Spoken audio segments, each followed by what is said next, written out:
príznaky tehotenstva? Tak, pokiaľ žene mešká menštruácia a ona si je vedomá toho, že môže otehotnieť, tak si väčšinou spraví tehotenský test. Ten jej dosť spoľahlivo vie povedať pri meškajúcej menštruácii, či tehotná je alebo nie je. Sama na sebe môže badať precitlivosť, také pnutie v prsníkoch, zmeny nálad, možno ranné nevoľnosti, niektoré vyúsťujúce až do vracania. Ďalej má zmeny chutí, vône. To všetko môže byť, ale aj nemusí. Keď nič z tohto nepociťuje, aj to je úplne v poriadku. Veľa žien ani si nevšimne. Pokiaľ by nemalo pozitívny tehotenský test, tak ani nevie, že tehotná je. U niektorých sa dokonca môže objaviť tzv. Implantačné krvácanie v čase tej menštruácie, ktorá mala prísť a neprišla, že začne tak jemnučko, nemám rada úplne to slovo špiniť, ale je prítomný taký spotting, krvácanie, ktoré je spôsobené uhniezďovaním vajíčka o stenu maternice, vtedy sa tiež netreba zľaknúť, väčšinou nejde o nič nebezpečné. A taktiež aj také mierne pobolievanie podbrúška ako slabé menštruačné bolesti, pokiaľ sa objavujú, tak býva to v poriadku. Čiže je možné, že tá žena bude ešte, dajme tomu, 2, 3, 4 mesiace krvácať, že má pocit, že má menštruáciu, ale nemá? Lebo ja mám takú kamarátku, ktorá presne hovorila, že ona aj po 4 mesiacoch stále nevedela, že je tehotná, alebo stále mala tú menštruáciu. To si nemyslím úplne celkom, že je pravda, pretože to prvé krvácanie, to implantačné, je z toho dôvodu, ako som povedala. Potom, keď mala ako keby menštruáciu a myslela si, že má menštruáciu, tak nemala by byť pravidelná, alebo že by sa objavilo to krvácanie presne, dajme tomu ten 28. deň, aj v ten tretí mesiac. Je možné, že žena v prvom trimestri krváca, ale to krvácanie nie je pravidelné, že dajme tomu 5 dní každý 28. deň. A to môže byť spôsobené hematómom, ktorý sa niekedy utvorí pri tom plodovom vajíčku a ten hematóm sa postupne uvoľňuje a tiež sa to prejavuje špenením. Ale riadna menštruácia, 5-dňová silné krvácanie, tak to by prítomné byť nemalo. Prečo je tehotenstvo rozdelené na trimestre a čím sú jednotlivé charakterizované?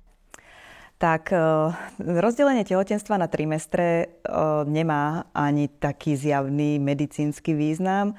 Sú popisované určité deje, ktoré sa dejú v prvom, druhom, treťom trimestri, sú rozličné a rozdelenie na trimestre je skôr také informačné, alebo aby pomohlo to rozdelenie sa lepšie orientovať budúcim mamičkám o, dajme tomu, zrealizovaných vyšetreniach, ktoré sú typické pre daný trimester.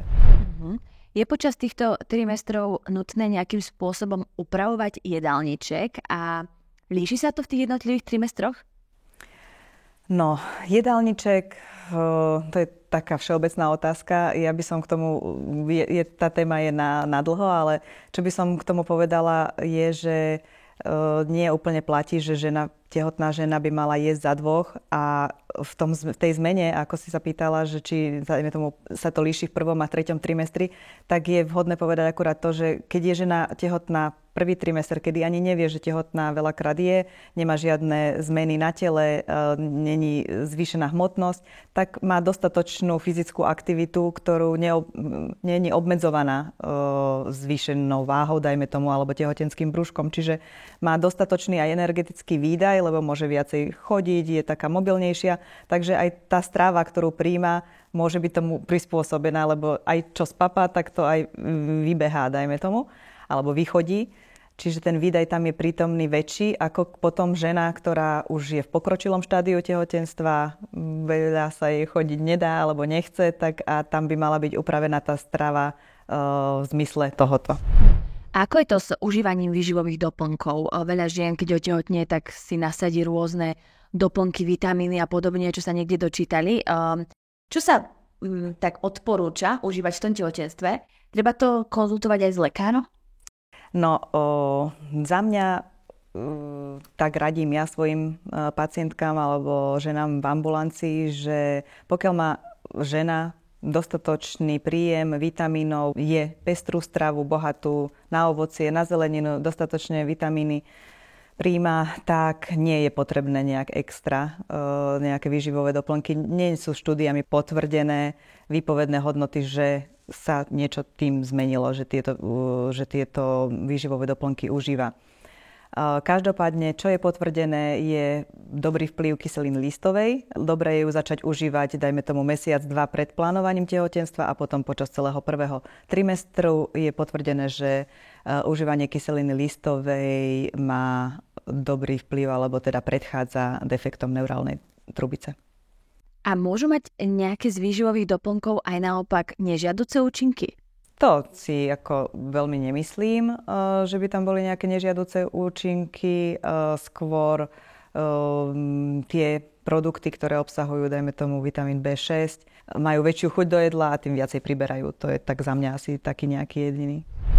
A čo v prípade, keď tehotná žena alebo žena, ktorá plánuje tehotenstvo, je psychiatrickou pacientkou a má nejaké duševné ochorenie, na ktoré berie lieky, je pre ňu vhodné otehotnieť, bude môcť tie lieky potom brať aj počas toho tehotenstva, alebo veľa žien sa toho môže aj báť, že má nejakú duševnú poruchu a bojí sa otehotnieť práve preto, že potom by tie lieky musela vysadiť. Určite je vhodné už len to, že chce otehotnieť, by skonzultovala so svojím psychiatrom. Mnohé ženy, tak ako hovoríš, že sa toho boja, ale je to individuálne, závisí to samozrejme od diagnózy, od terapie, na akú je tá žena nastavená, ale v mnohých prípadoch existujú prípravky, ktoré sa môžu počas tehotenstva užívať a za mňa je to aj žiaduce, pokiaľ žena je nastavená na nejakú terapiu, možno zmeniť iba druh lieku, ktorý je vhodný v tehotnosti, ale nevysádzať liečbu, pretože potom mnohokrát ten problém, ktorý vznikne po vysadení, je oveľa horší, ako keby užívala a má to nejaký vplyv, ale samozrejme nie teratogénny na plod.